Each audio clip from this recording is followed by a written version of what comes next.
The room was half dark, half daylight, the kind of cold, fluorescent white that cast long shadows under tired eyes. Cameras hovered like hawks in still flight, waiting for the next slip, the next tremor, the next televised moment of rupture. For 3 hours, the hearing had dragged through procedural barbs and political monologues, the kind no one remembered 5 minutes after the gavel fell. But this moment, this exact second, would not vanish. Karoline Leavitt's lips moved, almost out of sync with her breath, her face strained under the pressure of losing the upper hand. Across from her, Jasmine Crockett sat still, back straight, eyes forward, hands folded so tightly they looked carved in marble. She had just dismantled Leavitt's talking points with the kind of clinical calm that doesn't seek applause. It demands silence. And silence was what followed. Until Karoline spoke again. She should just go back to Africa. The words didn't erupt. They slid, slipped, small, nearly under the breath. But the mic, always live, always waiting, caught it. A beat. 2. Then everything stopped. The room did not explode. It didn't gasp. No shouts, no pounding fists, no outrage. Yet. Instead, it froze.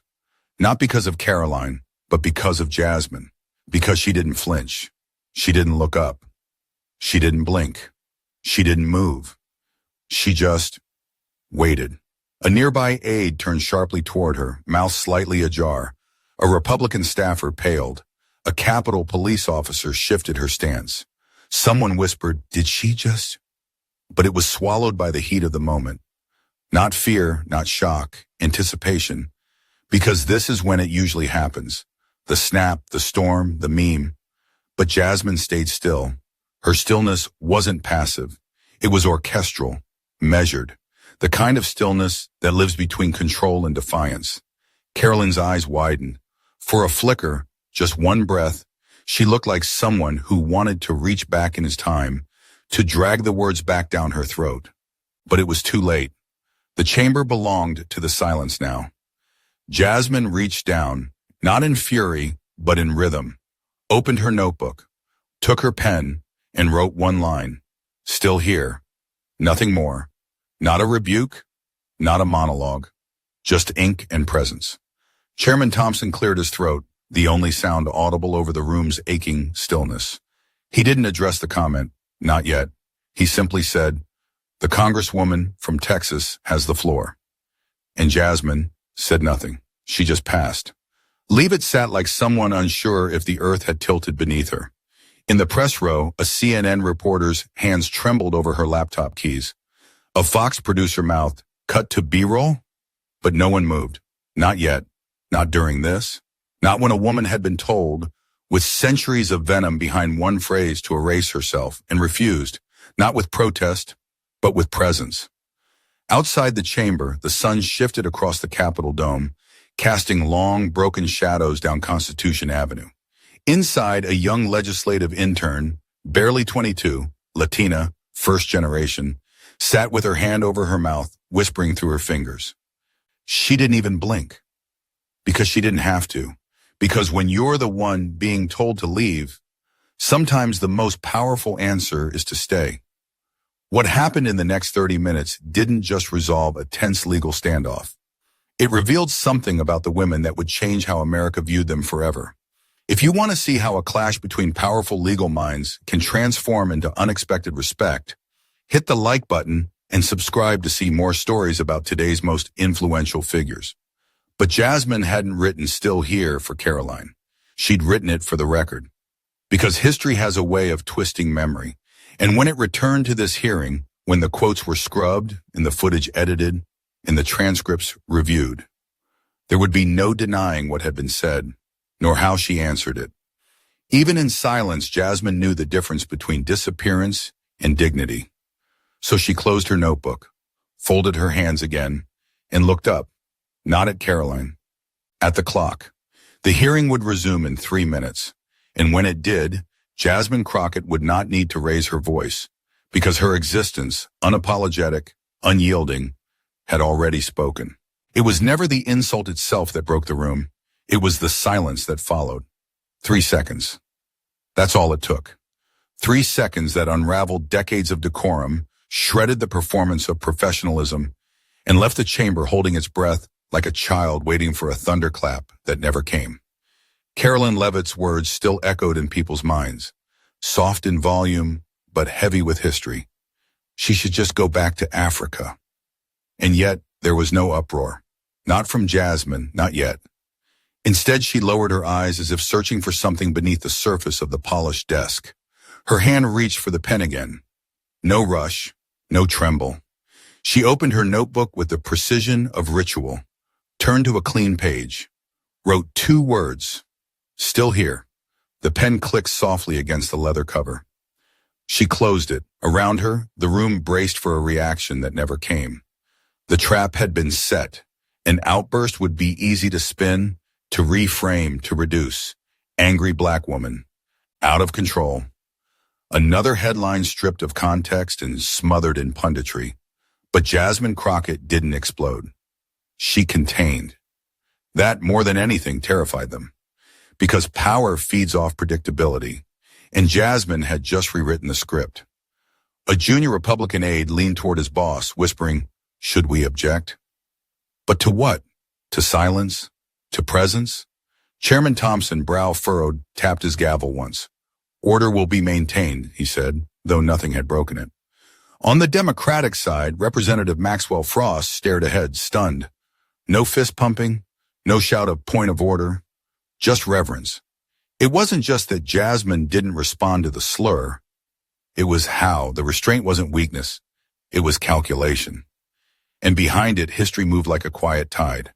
Because Jasmine Crockett knew what Karoline had really tried to say. That she didn't belong. That her presence here was conditional. That all her degrees, all her service, all her election victories still somehow required her to explain herself. And she didn't. Instead, Jasmine waited for the moment to crystallize, to burn its way into the room. Across America, screenshots began to circulate. C-SPAN cameras had caught her expression, unflinching, unreadable, and unbothered. Someone tweeted the clip with one word, unmoved. Within minutes, it was trending, but inside the chamber, the silence stretched. Karoline, now visibly shaken, tried to speak. "If I may clarify," Jasmine raised a single finger, not in anger but in caution. "No," she said softly. "Let it breathe." The room froze. The phrase wasn't rhetorical. It was deliberate. Let the silence breathe. Let it speak louder than rebuttal. Let it fill the space where excuses usually live. Karoline swallowed hard. Her hands were trembling now, fingertips clinging to her prepared notes like they might save her. She looked around for allies. None moved, not even the chairman. Because something bigger had shifted. Even those who wanted to defend her knew they couldn't. Not now. Not when the mics had been live. Not when Jasmine had refused to play the game. Not when the trap had backfired. Jasmine shifted in her seat. Finally. Not dramatically. Just a subtle change in posture. Relaxing almost. The way a violinist rests after the final note, knowing it has already landed. And it had. 3 seconds. That's all it had taken to redraw the power in the room. Karoline fumbled for her water bottle. Jasmine looked up, straight into the gallery now, where students from Howard Law School were seated, their eyes wide and locked on her. She nodded once. To them. Not to the committee, not to the cameras, but to the future lawyers, the future lawmakers, the future defenders of silence as resistance. She nodded and one of them nodded back. A young woman, maybe 22, lips pressed into a line that fought tears and pride in equal measure. Outside, a helicopter thudded low across the sky, breaking the quiet of the Capitol. Inside, Jasmine Crockett leaned forward. "Mr. Chairman," she said, her voice clear, collected. "I yield my time." And that was it. No performance, no fireworks, just a statement in posture, a message written in ink and restraint. Still here, and not going anywhere. It took just 12 minutes for the first clip to go viral. A slow zoom from the C-SPAN feed, capturing Jasmine Crockett's expression, steady, unmoved, paired with Karoline Leavitt's almost whispered slur. Someone captioned it. She said it. Jasmine didn't even blink. By the time the hearing ended, The internet was ablaze. Twitter. Did she really just say that on a live mic? CNN. Unacceptable comment or misunderstood whisper? Threads, TikTok, Reddit. We know what we heard. Don't gaslight us. It wasn't just a media cycle. It was a cultural fault line exposed in real time. Opinion hosts took to their podiums, some demanding Karoline's resignation, others calling the uproar an overreaction. Fox News aired a segment asking, "Is America too sensitive?" MSNBC countered with, "Or are we finally listening?" But through it all, Jasmine said nothing. No press release, no tweet, no public statement. When a young reporter cornered her on the Capitol steps later that evening, phone camera already recording, she asked gently, "Congresswoman, do you have a response to the remarks made toward you today?" Jasmine looked past the camera for a moment. At the scale, the setting sun flared gold behind the monuments. She said 2 words, "Not yet," then walked away. It wasn't avoidance. It was orchestration. Because silence, when used with intention, isn't the absence of a response. It's the amplification of a moment. Inside the White House press briefing room, the question came quickly. Does the president condemn what was said to Congresswoman Crockett? The press secretary paused, longer than usual, before replying. Yes, he does, without hesitation. Still, Jasmine said nothing, not even when Karoline posted a tepid apology on Instagram that read like a memo from a panicked communications intern. I misspoke in the heat of the moment. My words were not intended to be taken literally or as racially motivated. The backlash was immediate. Not intended to be taken literally? Trended for 3 hours. By morning, Karoline had deleted the post, then reposted a new one, slickly produced, over a piano score, beginning with, "As the daughter of immigrants." But Jasmine's silence had already devoured any chance of redemption. Because the country wasn't reacting to what Karoline said. It was reacting to what Jasmine didn't. Every newsroom ran the same footage. Jasmine lowering her eyes, writing "still here," refusing to respond in the way that would have satisfied the clickbait gods. She had denied them drama and given them something far more powerful: control. In a barbershop in Atlanta, 2 men watched the clip on loop. One shook his head slowly. "She made that girl disappear," he muttered, without even raising her voice. In a Chicago classroom, a black civics teacher paused the video mid-frame. "You see this?" she asked her students, tapping Jasmine's still image on the screen. "That's not defeat. That's design." Across the country, the moment was being taught, discussed, dissected. Not just as political drama, as strategy. At Howard University, a panel discussion erupted within 24 hours. Professors in law, black studies, and media ethics took the stage to parse every frame of the hearing. "She didn't take the bait," said Professor Odette Blanchard. "She redefined the game." "She weaponized grace," added another, "and that's far more dangerous than rage." Meanwhile, Karoline Leavitt went silent. She canceled a scheduled appearance on Hannity. A planned op-ed in the Wall Street Journal never materialized. Her comms team stopped answering calls. Inside the Capitol, some of her own party colleagues avoided eye contact in the hallway, because it wasn't just about what she said. It was about the ripple. And Jasmine's silence had made the ripple unignorable. 3 days after the incident, during a brief hallway walk and talk with a local Texas affiliate, Jasmine was asked again if she had anything to say. This time she paused, then quietly, "You can't unhear what was said, and I don't need to repeat it for America to understand what it meant." And just like that, she kept walking. Still no press conference, still no spectacle, but America was already listening. Because Jasmine Crockett had turned the most overused commodity in politics, a reaction, into something rare. A refusal to entertain what never deserved her energy in the first place. And in that refusal, the nation had seen something unfamiliar, a different kind of power, the kind that waits, the kind that knows silence isn't surrender, it's preparation. The next morning, the city woke beneath a sky of gunmetal gray, clouds dragging low like questions that had waited overnight for answers. Outside the Capitol, protesters had already gathered, some with signs quoting Jasmine's now iconic 2 words, "Still here," others demanding Karoline Leavitt's resignation. But Jasmine Crockett didn't walk through the front entrance. She entered through the East Wing alone. No entourage, no press team, no handlers with earpieces and folders of talking points. Just her, and a small leather notebook.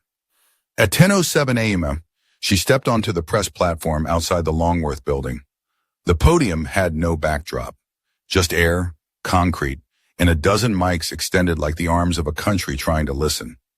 The crowd hushed. Even the cameras seemed to lean in. She wore a black coat, hair tied back, no makeup, no pin. She didn't clear her throat, didn't fidget, didn't smile. She simply began. "When someone tells me to go back," she said, voice soft but resonant, "they're not talking about geography." She let that hang for a moment. "They're talking about erasure." The mics didn't crackle. The wind didn't blow. It was as if the air itself was holding its breath again. "But I was born here," Jasmine continued. "I've built here. I've fought for justice here. I'm not going anywhere. And I will not disappear just to make someone else feel comfortable." A reporter raised her hand. "Congresswoman, do you accept Karoline Leavitt's apology?" Jasmine paused. Then, "I accept her words, but apology isn't the end of accountability." The murmurs began, soft, spreading across the press line like the start of a storm.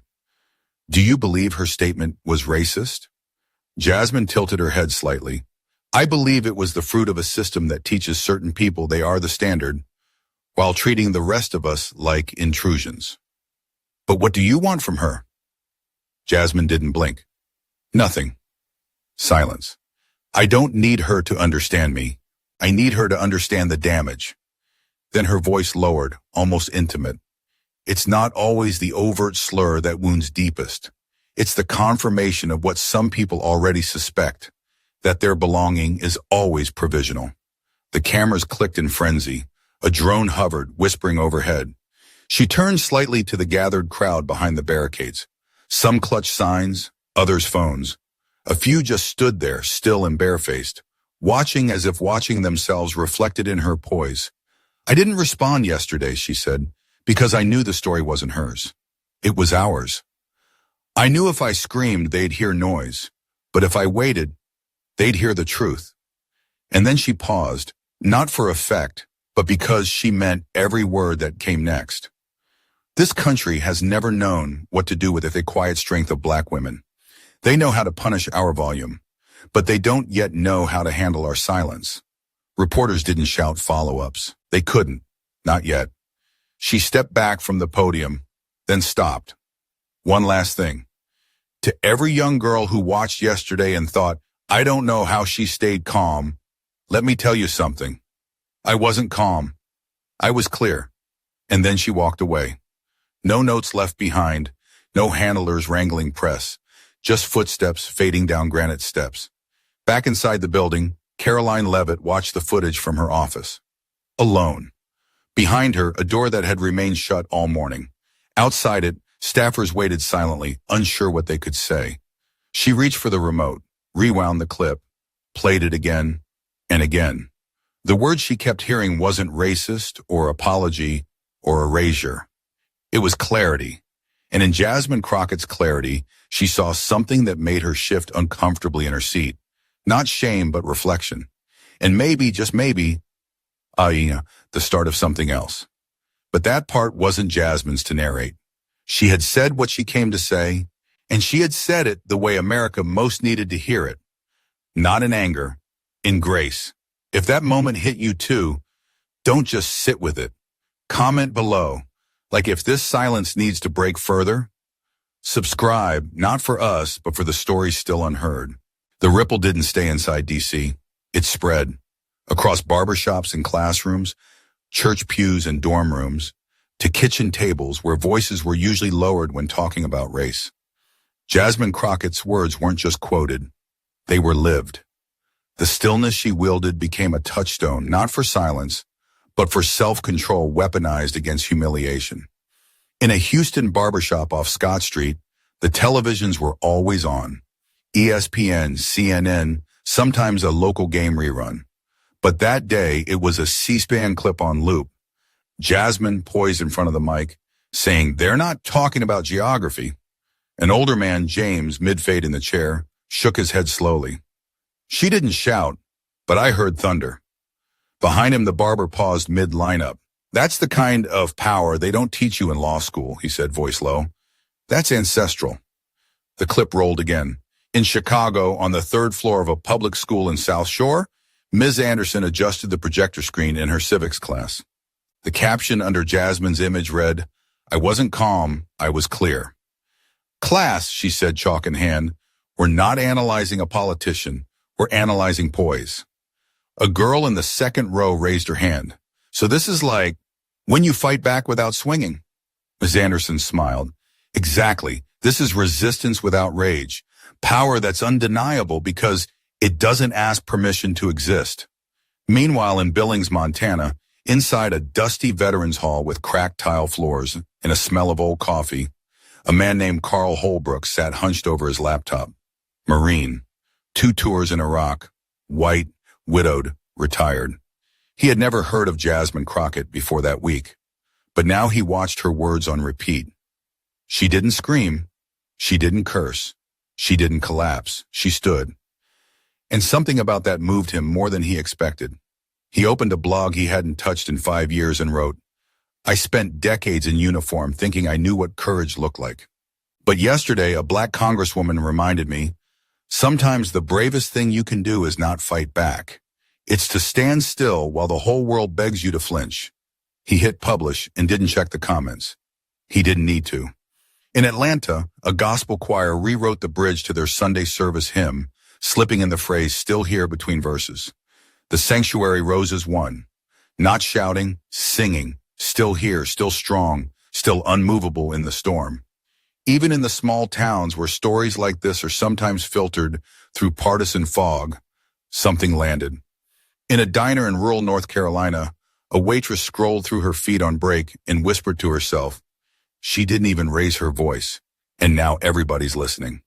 Because Jasmine's response wasn't for cable news, it was for the country, for every person who had been told, in classrooms, in boardrooms, in voting booths, that their belonging was conditional, that their tone needed adjusting, that their very presence needed explaining. She didn't shout, she didn't perform, she simply held the line. And in doing so, she reminded millions of people that control is not always quiet submission. It is strategic endurance. Even academia took notice.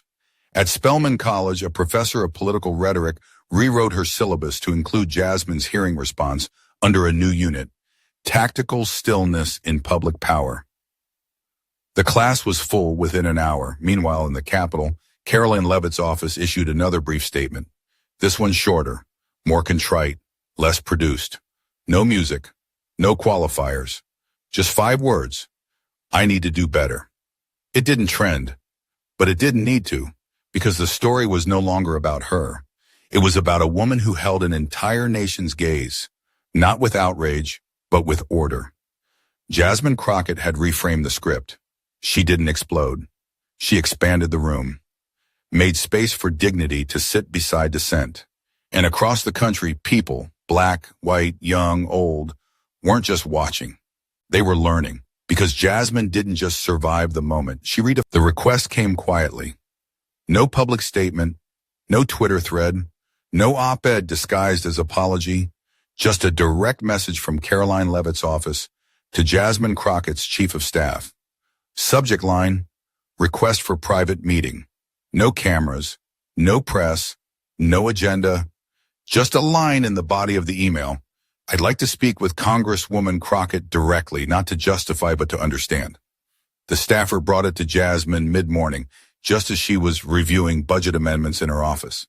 He expected her to wave it off, or laugh, or scowl. She did none of those. Instead, she tapped the screen twice, then said, "Tell her yes." A pause. "I'll meet." But not to argue. She looked up. To help her listen. The conference room was stripped of ceremony. No official photographers, no flags flanking the corners, no pretense of performance. Just 4 walls, a round table, 2 aides standing by the door, and the weight of everything unsaid pressing into the silence. Karoline arrived first, uncharacteristically early. Her eyes looked smaller without the usual layers of eyeliner. She wore no statement color, just navy and the kind of posture that comes from a sleepless night. When Jasmine entered, Karoline stood instinctively, then faltered, unsure of the protocol when decorum has already failed. Jasmine didn't flinch. She didn't smile either. She simply gestured to the table. "Let's sit." Karoline spoke first. "I wanted to thank you for even agreeing to this." Jasmine nodded, not acceptance, just acknowledgement. "I know what I said was unacceptable," Karoline continued. "I know there's no taking it back. But She stopped. "I've never had to think about how things land. I've always been told what to say, what not to." She looked up. "But watching you that day, how you didn't respond, how you didn't need to, I realized how small I sounded." Jasmine was quiet for a long moment. Then, "You weren't small. You were just unexamined." Karoline's jaw twitched, like she wanted to defend herself, but didn't. Jasmine didn't give her the chance. "Do you know what that phrase means to someone like me?" she asked, voice flat. "Not just go back, but the whole idea of it, of being told I don't belong?" Karoline opened her mouth, then shut it again. Jasmine continued. "It means centuries. It means auction blocks and courtrooms in red-line neighborhoods. It means the teacher who never looked at me, the banker who wouldn't approve my cousin's loan, the compliments about how articulate I am." She leaned forward. "It means this room wasn't built for me, and I walked in anyway." Karoline swallowed. "I didn't mean to carry all that." "But you did," Jasmine said. "We all carry something. The question is, who gets to put it down?" Outside the room, time ticked on as if nothing extraordinary was happening. Inside, something shifted. Karoline rubbed her palms together, then asked, barely above a whisper, "So how do I fix it?" Jasmine didn't answer right away, because the question wasn't hers to fix. It was Karoline's to wrestle. "You don't start with fixing," she finally said. "You start with listening. And not just when you're under fire. You listen when it's inconvenient, when it's quiet, when no one's watching." Karoline nodded slowly, absorbing that truth like a slow burn. "I've been in rooms," Jasmine said, "where I was the only one who looked like me, where my silence was seen as inexperience, where my strength was labeled as aggression. And every time I had to decide, fight or teach." She stood. "Today I chose to teach." Karoline stood too. Not to leave, just instinct. She said softly, "I won't ask you to forgive me." "Good," Jasmine replied, "because this isn't about forgiveness." She reached for the door. "It's about recognition." And then she paused with her hand on the handle. "You want to do better? Then do the work, not in public, in policy. No one needs your regret. We need your vote." She stepped out, and for the first time since the hearing, Karoline didn't follow. Because this wasn't about a truce. It was about truth, not performance, not optics, not shared podiums or smiling selfies for the redemption tour. Just two women in a windowless room confronting the shape of history in real time. Not to reconcile, but to reckon. The second meeting wasn't scheduled. It just happened. A week after their closed-door conversation, Karoline Leavitt requested a quiet visit to the Congressional Black Caucus Library, not as a photo op, not as a statement, but as a student. Jasmine had extended the invitation without fanfare. No tweet, no public calendar note, just a time and a room number, sent through a secure internal message. Room 304, bring nothing but time. At 4 p.m., the door opened. Karoline entered slowly, almost reverently. The room smelled of old wood, ink, and leather-bound journals, the kind of air thick with stories untold. Shelves wrapped the walls like arms, holding histories that had been sanitized in textbooks, but lived raw here. There were busts of Bayard Rustin, Shirley Chisholm, James Baldwin, a poster of Fannie Lou Hamer above the reading table. The kind of place you don't walk into loud. Jasmine was already seated. A single manila folder sat in front of her. She didn't speak. Karoline took the seat across, placing her phone face down. The silence wasn't tense this time. It was instructive. After a minute, Jasmine slid the folder across the table. Karoline opened it. Inside, 5 documents. The first was a memo from 1967, an internal FBI directive detailing surveillance plans for radical black Congress members. The second, a red-line mortgage map of North Dallas, dated 1973, her own district. The third, a scanned page from a courtroom transcript, 1982. A black defendant denied jury selection due to what the prosecutor called unfavorable cultural posture. The fourth, a photo of a woman, Jasmine's grandmother, outside a school bus surrounded by protesters. The last page was blank. Karoline looked up. Jasmine finally spoke. "That one's yours." Karoline frowned and, "Mine?" To write, Karoline leaned back slightly. "I don't know what I'd say." "Then you're right where you need to be," Jasmine said. They sat in silence again. No aides, no flashbulbs, just the hum of history and the vents in the weight of what can't be summarized in statements. Karoline picked up the photo. "She looks like she didn't back down." "She didn't," Jasmine replied. "That's why I'm here." Karoline nodded slowly. She didn't cry. She didn't apologize again. She just listened. And Jasmine let her. Because this wasn't a performance. This was praxis. "I'm not here to fix you," Jasmine said. "But if you're serious about change, you have to understand something first." Karoline met her eyes. "Racism isn't just slurs. It's the quiet math of who gets believed, who gets funded, who gets heard." She gestured around the room. Every one of these voices had to scream to be archived. Karoline nodded, fingers tracing the edge of the blank page in front of her. "I've always thought of myself as patriotic," she murmured. "You were," Jasmine replied, "but you were only taught half the anthem." They sat with that. In the hallway outside, the building bustled on, pages sprinting with notes, committees breaking for recess, democracy humming along, business as usual. But in room 304, time felt slower, more honest. Karoline finally asked, "Why did you agree to meet?" Jasmine considered it, then, "Because I don't want your job. I want your understanding. If we can't change systems, we change stewards." Karoline looked down at the folder again, the blank page. She reached into her purse, pulled out a pen, and began to write. Not because it would fix anything, but because, for once, she wasn't writing at someone. She was writing after listening, and that was the first step. Outside, the sun dipped lower, casting long amber shadows through the library windows. Jasmine stood. She didn't wait for Karoline to finish. She didn't need to. As she walked out, she said softly, more to the room than to the woman behind her, "Belonging isn't a gift, it's a declaration." And in that quiet space of humility and reckoning, something shifted. Not closure, but curiosity. Not unity, but a willingness to unlearn. And for the first time in a long time, that felt like enough to begin. The camera doesn't linger.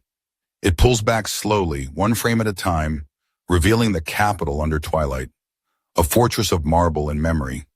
No anthem plays, no triumphant swell of strings. Just the sound of footsteps echoing down a hallway. Jasmine Crockett now walks alone. But she isn't alone, not really. Because in the silence trailing her steps are the voices of millions who recognize something in her. Something that had been spoken to them, about them, and over them their whole lives. Go back. Words meant to exile, to erase, to remind the unwelcome that power was a place, and they were only renting space. Except Jasmine had never asked for permission to enter. She had come with keys of her own. In the days following her statement, a flood of letters arrived at her office, handwritten, typed, emailed, from teachers, veterans, high school students, survivors, even a retired judge from Mississippi. Many of them ended the same way. Still here. One note, scrawled on yellow legal paper, simply said, "Thank you for giving us a script to survive moments we couldn't name." Another, from a 14-year-old in Baltimore, read, "Sim. I watched you and I saw my mom in your eyes. The way she gets quiet when someone says something wrong at work. I get it now. She's not scared. She's choosing." Jasmine read every one. She didn't respond to most. She didn't have to. Because what needed to be said had already been written in the stillness between her breaths that day when Karoline Leavitt tried to collapse generations of dignity into a slur. And failed. Not because Jasmine struck back, but because she stood still. Years from now, this moment won't live in a textbook. It may not earn a chapter, a plaque, or even a commemorative hashtag, but it will echo in classrooms, in courtrooms, in campaign offices, and kitchen tables. Whenever someone's existence is reduced to a sentence, it will echo when someone chooses not to shout, but to hold their ground with grace so sharp it cannot be dulled by hate. Jasmine's words will not be remembered as outrage. They'll be remembered as architecture, because what she built wasn't a moment. It was a mirror, and in it, the country saw its fault lines and its possibilities. Back in room 304 of the Black Caucus Library, the folder still rests on the table. The final page, the one Jasmine left blank, is no longer empty. Karoline filled it, not with a defense, not with a plea, but with a list of policies she would now support. Criminal justice reform, federal protections for voting rights, an audit of racial bias in federal housing loans. And at the bottom, one final line. Not because I was wronged, but because I finally listened. It was unsigned, but it didn't need a signature to be understood, because change doesn't always arrive in headlines or hearings. Sometimes it arrives in whispers, in pauses, in the moments after the insult, when the one who was supposed to break doesn't, because she knows she belongs, and nothing anyone says can revoke that truth. The camera fades out now, not into darkness, into quiet, and across the screen, in simple white letters, a final line appears. Belonging isn't something we ask for. It's something we carry, even when others try to take it. Jasmine Crockett didn't win the moment by overpowering it. She redefined it, through stillness, through clarity, through the kind of self-possession that makes power tremble because it can't be provoked. Her response wasn't about optics or headlines. It was about ownership, of her presence, of her history, of her right to remain exactly where she stood. In a country that often demands apology from those it marginalizes and patience from those it provokes, Jasmine gave neither. What she offered instead was something more subversive, unapologetic belonging. She didn't beg to be heard. She reminded the room and the nation that she never stopped speaking, even in silence. And that is the legacy of that moment. Not just the confrontation, not just the media firestorm, but the seismic shift it left behind.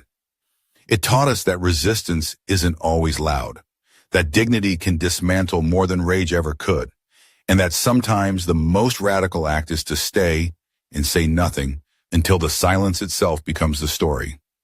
Jasmine Crockett didn't just answer racism, she outlived it and left behind a map for those still finding the courage to speak without raising their voice.